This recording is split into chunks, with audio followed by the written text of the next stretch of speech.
বিশ্বের সবচেয়ে বড় বিজ্ঞানী কে, যে লেখক, যে পাঠক, একটা বই লিখছে 100 জন মানুষের জীবন কাহিনী। কতজন মানুষের জীবন কাহিনী? 100 জন। যে ব্যক্তি খ্রিস্টান, যে ব্যক্তি কি করছে, এই জীবন কাহিনীগুলো লিখছে, এই ব্যক্তি কি খ্রিস্টান। ওই জীবন কাহিনীর ভিতরে সর্বপ্রথম ফার্স্ট জীবন কাহিনী হইলো আমাদের নবী মুহাম্মদ রাসূল সাল্লাল্লাহু আলাইহি ওয়াসাল্লাম। সে কি খ্রিস্টান, সে আমার নবীর নাই রাখতে পারতো, সে আমার নবীর জীবন কাহিনী পড়ে সে কি করলো, তার বইয়ের ভিতরে সবার আগে নবীর জীবন কাহিনী দিল, 100 জীবন কাহিনী। আসলে দেখেন, দুনিয়াতে আল্লাহ রাব্বুল আলামিন যত রাসূল, যত পয়গম্বর প্রেরণ করছেন, তারাও অনেকেই আল্লাহর হুকুম মানে না, অনেকেই মনে করেন কি করছে, পাপ করছে। যেমন বাবা আদম আলাইহিস সালামকে যখন আল্লাহ সৃষ্টি করলেন, তখন বললেন যে তোমরা কি করো না, এই গাছের সামনে যাও না, গন্ধম গাছের সামনে তোমরা কি করো না, যাও না। তারা গেল, আল্লাহর হুকুম অমান্য হয়েছে কি হয়নি? মুসা আলাইহিস সালাম এক ইহুদি ব্যক্তিকে দাওয়াত দিতে গিয়ে তার মাথা এত খারাপ হয়ে গেল, সে কি করলো, ইহুদিকে থাপ্পড় দিয়ে দিলেন। এরকম নবীর একটা না একটা, কিন্তু আমাদের নবী এত ভালো ছিল যে তার জীবনের ভিতরে কোনো ভুল নেই, তার জীবনের ভিতরে কোনো কি নেই, কোনো ভুল নাই। এখন আল্লাহ নবীর জীবনের মতো আপনার আমার জিন্দগি যদি আমরা করতে পারি, যেমন ধরেন আল্লাহ নবীকে এক ব্যক্তি একটা থাপ্পড় দিলে, আরেকটা গাল দিচ্ছে, থাপ্পড় দেওয়ার কিছু কি দেয়, আর আপনারা আমার আজকে একটা থাপ্পড় দিলে আমি কি করবো, একটা থাপ্পড় দেবেন।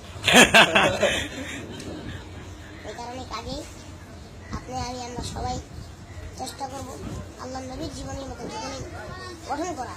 তারপর দেখেন আল্লাহ নবীর জীবনে যুদ্ধের ভিতরে কি করা, কি বলছে যে আল্লাহ নবী যুদ্ধ করতেছে, এক সময় কাফিররা দেখলো যে আল্লাহ নবীর দলের সৈন্যর সাথে পালা যেতেছিল, কাফিররা কি করলো, লুকিয়ে গেল। কোথায় লুকিয়ে গেল? এক পাহাড়ের পিছে।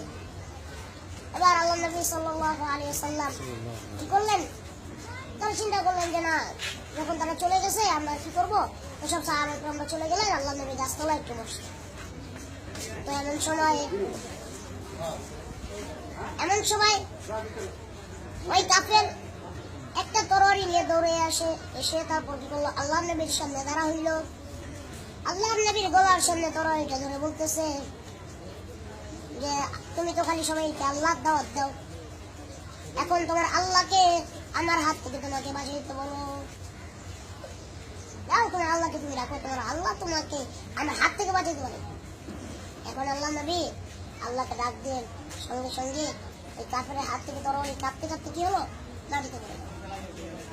এবার ওই কাফের যখন ওই তরবারি মাটিতে পড়ে গেল, তখন আল্লাহ নবী তরবারিটা উঠে কাফের গলায় ধরলো।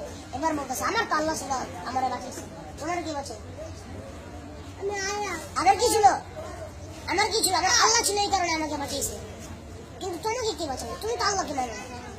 এবার বলতেছে ইয়া রাসূলুল্লাহ, ইয়া হাবিবাল্লাহ, আমাকে যে আল্লাহ বাঁচিয়েছে, আপনাকে যে আল্লাহ বাঁচিয়েছে, আমাকে সে আল্লাহ বাঁচাবে। সুবহানাল্লাহ। এবার এই ব্যক্তি কি হলো, হাত ধরে কালিমা পড়ে মুসলমান হয়। আমরা যদি এরকম ভাবে মানুষকে দিলে দাও দিতে পারি, তারা হবে না কেন?